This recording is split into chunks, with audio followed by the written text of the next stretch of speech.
নারী ভোটার নিয়ে হঠাৎ করে আলোচনা এবং সম্প্রতি জামাতের শীর্ষ নেতা তার এক্স হ্যান্ডেল সেখান থেকে একটি পোস্ট সেটি নিয়ে আজকে জনাব তারেক রহমানের কথা বলছেন যে ভেরিফাইড যে পেজ সেটি আসলে আদৌ হ্যাক করা যায় কিনা বিশেষজ্ঞরা তাকে জানিয়েছেন যে এটা হ্যাক করা সম্ভব না।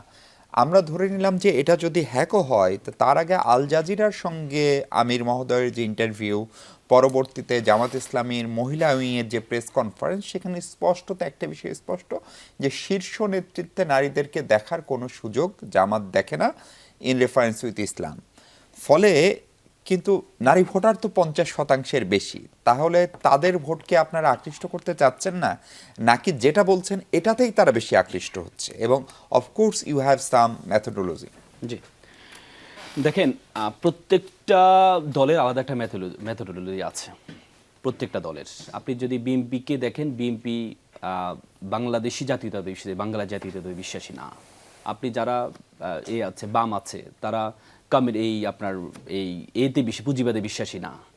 তেমনি জামাত, আপনি যদি জামাতকে যদি আপনি বিএনপির মতো করে দেখার চেষ্টা করেন তাহলে আপনি কিন্তু পারবেন না। আবার বিএনপিকে যদি জামাতের মতো করে চেষ্টা করেন আপনি পাবেন না। প্রত্যেকটা দলের আলাদা একটা নীতি আছে। জামাত যেহেতু একটা ইসলামিক দল, তারা ইসলামকে এখানে ওন করে। ইসলামকে ওন করার কারণে তাদের প্যাটার্নটা একটু ভিন্ন। তাদের যে ছাত্র সংগঠন আছে সেই ছাত্র সংগঠনের পাশাপাশি তাদের আরেকটা ছাত্রী উইং আছে, যেখানে সরাসরি ছাত্রীরা সভানেত্রী পর্যন্ত হতে পারে। আবার তেমনি পুরুষের যেভাবে আছে তেমনি মহিলা উইং আছে, সেখানে সরাসরি মহিলা প্রধান হতে পারে। সেটা তো বিএনপিতেও আছে, হতে পারে মহিলা দল বা মানে প্যাটার্নটা আমি আপনাকে বললাম। যেহেতু হচ্ছে একটা ইসলামিক দল হওয়ার কারণে আমাদের কোরআনে সরাসরি বলা আছে আর রিজালু কাওয়ামুন আলাল নিসা, এর কোরআনে সরাসরি নির্দেশনা দেয়া আছে। কারণ নারীদের জন্য এটার অর্থ হচ্ছে যে এখানে নারীদের উপর পুরুষকে নেতৃত্বের বিষয়ে দেওয়া হয়েছে অনেক জায়গায়। এখন আপনি বলতে পারেন তাহলে কি নারীদেরকে ছোট করেছেন? না, ইসলাম হচ্ছে সবসময় আপনার একটা হচ্ছে ইকুয়ালিটি আর ইকুইটি। আমি শেষ করি, একটা হচ্ছে ইকুয়ালিটি আর হচ্ছে ইকুইটি। সব ইসলাম সবসময় ইকুইটি দিয়ে বিশ্বাসী।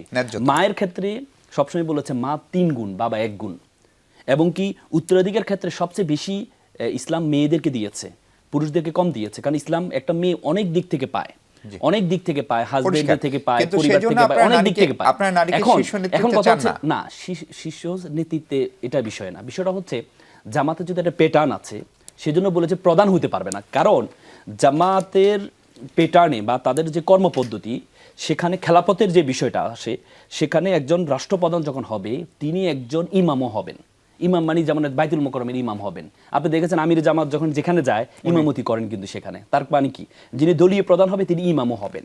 যেহেতু ইসলামের নারীরা ইমাম হওয়ার ক্ষেত্রে একটা আছে, সেক্ষেত্রে এই প্যাটার্নে বলেছে। কিন্তু এটা না এটা না যে এই নারীদেরকে অবমূল্যায়ন করা হচ্ছে, নারীদেরকে মূল্যায়ন করা হবে। অনেকেই প্রশ্নটা তুলছেন যে ধরেন প্রয়াত প্রধানমন্ত্রী বেগম খালেদা জিয়া যখন রাষ্ট্রের প্রধান মানে সরকারের প্রধান, নির্বাহী বিভাগের প্রধান, তখন তার অধীনে ক্যাবিনেট মেম্বার ছিলেন জামাতের 2 জন শীর্ষ নেতা। ফলে তখন তো রাষ্ট্রের ইমাম আসলে খালেদা জিয়াই ছিলেন না। সেটিকে আমরা বুঝতে পারি না। জোট দুই কারণে হয়, একটা হচ্ছে আদর্শিক জোট আর একটা হচ্ছে প্রয়োজনের জোট। আপনাকে মনে করেন এখন যে 11 দল আছে প্রত্যেকজন আদর্শিক জোটে নেই, প্রত্যেকের আদর্শ আলাদা। এনসিপির আদর্শ আলাদা, জামাতের আদর্শ আলাদা, তারপর খেলাফতের আলাদা, প্রত্যেকের আলাদা আদর্শ, কিন্তু তারা প্রয়োজনীয় জোট করেছে। তেমনি 4 দলীয় জোটে এটা আদর্শিক জোট ছিল না, এটা আদর্শিক জোট। কিন্তু রাষ্ট্র তো দলীয় প্রধান মানে আপনার জামাতের মন্ত্রীদের জন্য শপথ বাক্য তো একই ছিল। না, রাষ্ট্র একই, কিন্তু আপনি দেখতে হবে, আপনাকে you have to look the background of Islam. ইসলামের পূর্বে মক্কা বিজয়ের আগে মদিনায় আল্লাহ রাসূল একটা স্টেট করেছিলেন, ইহুদি প্রধান, সেখানে খ্রিস্টান প্রধান, সেখানে ইহুদিদের সাথে উনি জোট করেছিলেন, কারণ তখন ইসলাম এস্টাবলিশ হয় নাই। তার মানে ঐক্যজোট যেটা হয়েছে সেটা এটা মানি না যে আমরা ওনাকে মেনে নিয়ে করা হয়েছে। জামাতের আদর্শ প্রচার করেছে, বিএনপির আদর্শ প্রচার করেছে। জামাত কখনো বলে না তোমাদের জাতীয়তাকে আমি অন করে নিয়েছি, আর বিএনপি কখনো বলে না তোমাদের ইসলামকে আমরা সরাসরি দল হিসেবে নিয়ে করি। আপনি বলছেন সরকার প্রধান হিসেবে খালেদা জিয়ার অধীনে মন্ত্রী পরিষদে থাকা কন্ট্রাডিক্টরি না? না, জি, আমরা একটা বিরতি নিই।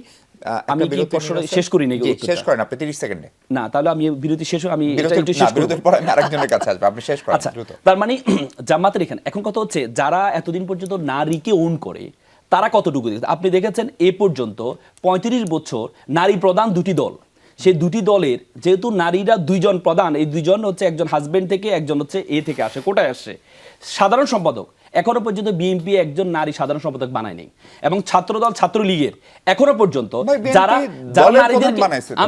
না, দলের প্রধানটা কিভাবে আসছে আপনাকে তো সেটা বুঝতে হবে। দলের প্রধান তো শুরু থেকে পলিটিক্স করে আসে নাই। হাজবেন্ড মারা গিয়েছে, হাজবেন্ডের এতে আসছে, কোটায় আসছে। তারপরে বাবা মারা গেছে, বাবার কোটা আসছে।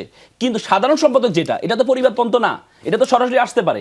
কিন্তু এখনো পর্যন্ত বিএনপির একজনও সাধারণ সম্পাদক নারী হয় নাই, এবং কি তাদের যে ছাত্র উইং আছে তারা সবসময় নারীকে ঢাল হিসেবে ব্যবহার করে। এখনো পর্যন্ত ছাত্র দলের ছাত্রলীগের একজনও মানে এই সভাপতি নারী কখনো ছিল না। তাহলে আমরা এই দিক থেকে নারীর কথা বলি, নারী প্রধান হওয়ার পরেও একজনও কি যোগ্য ছিল না? একজনও কি যোগ্য ছিল না? তাহলে আমার কথা হচ্ছে ওন করলে পুরোপুরি ওন করতে হবে। আপনি দেখেন, আমি শেষ কিন্তু করে রাসেল, দিচ্ছি। এই কথাকে আপনি আসলে বলতে পারেন? আপনারা তো এই নির্বাচনে একজন নারী সংসদ সদস্যকে আমি সেটাই আসছি। মনোনয়ন আমি দেননি। প্রথম কথা হচ্ছে জামাত দেয় না, এটা আমি প্রতিবাদ জানাচ্ছি, এবং জামাত বলছে উই আর প্রিপেয়ারিং, আমরা প্রিপেয়ার করছি, আমরা দিব। যেহেতু এর আগে জামাতের এমপি ছিল, সবচেয়ে যেহেতু পুরনো দল এর আগে জামাত। বাংলাদেশ ভাইস চেয়ারম্যান ছিল, এর আগে প্রায় 150 উপরে মহিলা ভাইস চেয়ারম্যান ছিল, এবং কি 300 উপরে মহিলা কাউন্সিলর ছিল। সুতরাং জামাত যদি অস্বীকার করতো যে আমরা দিব না, তাহলে আমি প্রতিবাদ আজকে আরো বেশি প্রতিবাদ আমরা জানাতাম। একটা কিন্তু জামাত বিরতি অস্বীকার নিয়ে করে নারী নাই ইস্যুতে কখনো।